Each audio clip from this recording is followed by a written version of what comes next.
Hello everyone, Pratima here, and Poco has just dropped these two new phones, the Poco F7 Pro and the F7 Ultra. Today in this video, let's talk about the F7 Ultra because this one is a more interesting phone.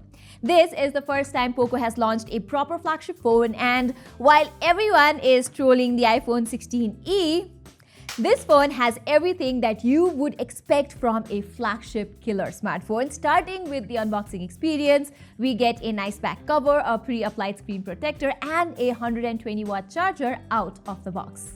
The Poco F7 Ultra is also much cheaper than something like the OnePlus 13, and it's expected to launch in India for around 50,000 rupees. And for that price, we are getting the Snapdragon 8 Elite chipset here, along with 12 GB of LPDDR5X RAM and 256 GB of UFS 4.1 storage on its base variant. Hence, we're getting the best performance per rupee spent here. Poco has also included something called Vision Boost D7 chipset here, which helps to achieve better contrast and sharper graphics while gaming. And in my gaming tests, I noticed it performed really well. PUBG and Mobile Legends run smoothly at 120 FPS with excellent stability, while something GPU intensive like Genshin Impact also has stable 60 FPS output in the highest graphics setting. Plus, what I noticed here is the temperature never rises above 40 degrees. In fact, it stays cooler by almost 2 degrees when I compared it against the S25 Ultra. Poco has also included a larger 5400mm square vapor chamber cooling solution, which seems to be doing a fantastic job. The display side of things is equally good here. First of all, we get a flat display on all sides, so no accidental touches while playing games. And second, the display quality is really good. It's a 2K AMOLED panel with a 120Hz refresh rate, 12-bit color depth, and Dolby Vision HDR support. And it works well both on YouTube as well as on OTT platforms. This display is also quite bright outdoors, hitting up to 1800 nits. So while using it outdoors on a bright sunny day, I had no issues whatsoever.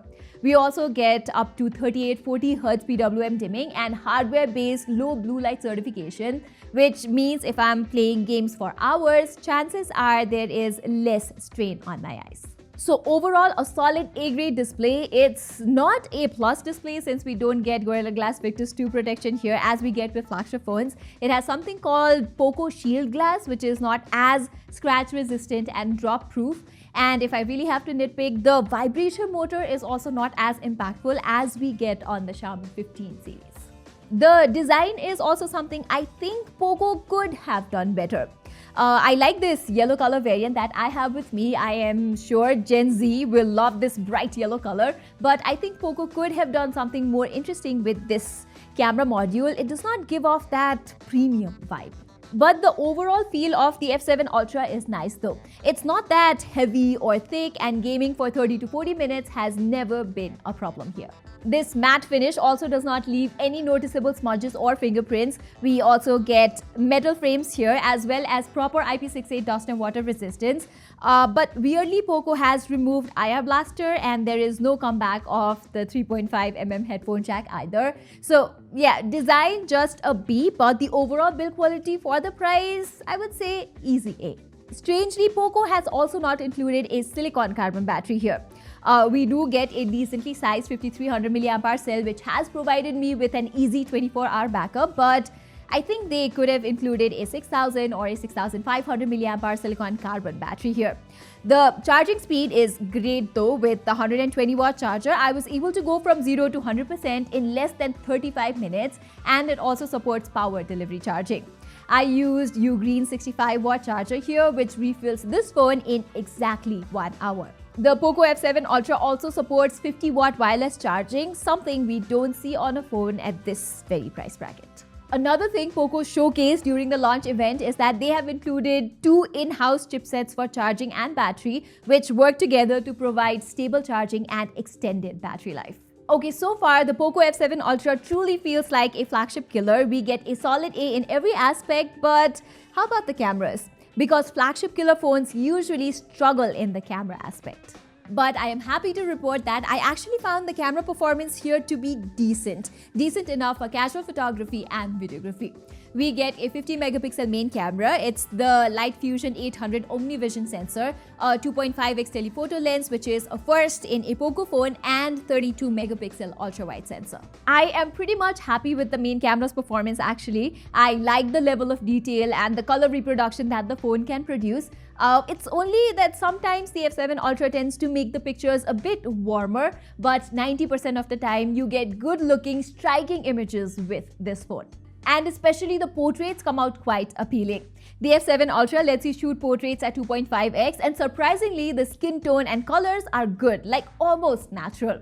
Look at this image of this chill old man. The texture on the skin is amazing. Even indoors, the portraits are nice and eye-catchy. By the way, you can take macro photos from the 2.5x telephoto lens too, and here are some of the samples. They are crisp with good sharpness and focus.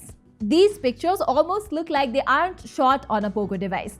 I think it's because of the superior ISP and DSP of the Snapdragon 8 Elite that the phone can pull out nice photos. Now, if I have to be objective, the photos from the Poco F7 Ultra's cameras are somewhere between the Redmi Note 14 Pro Plus and the Xiaomi 15.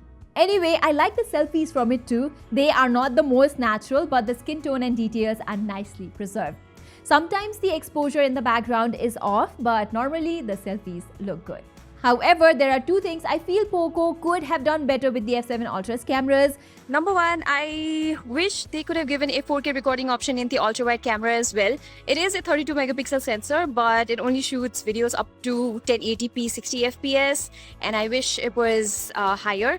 It takes good enough pictures, good enough for social media though. And number two, they should have given a 4K selfie video recording option. I mean, the F7 Ultra's cameras are good, almost B+ in most aspects. So why compromise on the selfie videos? The 1080p videos are not bad, they're decently stable, but again, higher resolution would have been better. Now, talking of videos, from the rear camera, you have the option of shooting at 4K 60 FPS. There is also an 8K option, by the way. The 4K 60 FPS videos have good details and colors normally with decent stabilization. But if you're someone who shoots videos while in motion, while walking or running, you will notice movement jitters. So yeah, overall, I am impressed with the Poco F7 Ultra. This is the best value for money flagship phone right now, alongside my favorite OnePlus 13. The OnePlus 13 is still a better phone. You get a better software experience, slightly better cameras, and small things like better speakers and haptics. But for 2/3 of the price, the Poco F7 Ultra truly is the real flagship killer of 2025. Alright everyone, that was all for our unboxing and full review of the all-new Poco F7 Ultra. What do you think of this device? Do let me know in the comments. And while you're there, do not forget to subscribe to our channel. Saying this, I'm Pratima and thank you so much for watching.